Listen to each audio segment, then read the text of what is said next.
Hi, good morning guys. Good morning. Kinatay ko na ang aking manok na binili dun sa Bypass Plaridel guys. Ito guys, gumagawa ako ng kakaibang luto. Ito yung sinasabi kong hulaan nyo, pero hindi nyo nahulaan. Yan guys.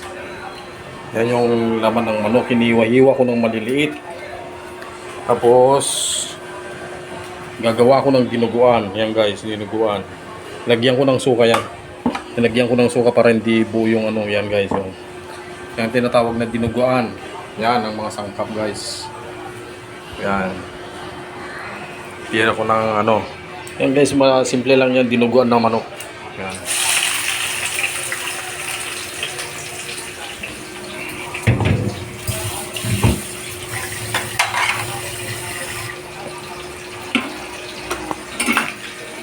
Makasubok man yan. Yan guys, dugo yan, dugo. Nilagyan ko ng suka. Yan. Ito naman yung laman ng manok. Napakalaki. 4 na kilo siguro. So guys, sinasangkap sa ko na ang regado. Yan lang guys. Welcome to for today's video. Sana like and share nyo.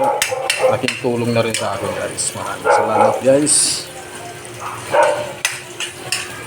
Yan. Hanggang mamula-mula. Ay wala pang tulog kasi kailangan magluto. Para paggising kain na lang. Yan guys.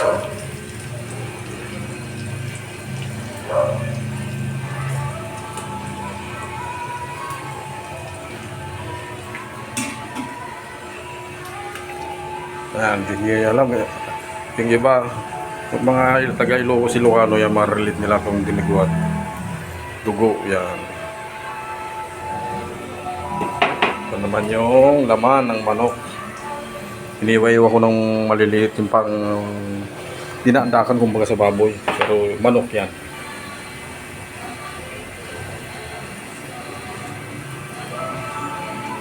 Yan guys. Yan guys, abangan nyo guys ang aking niluluto ng dinuguan manok. Maraming salamat po. God bless. So, malapit na.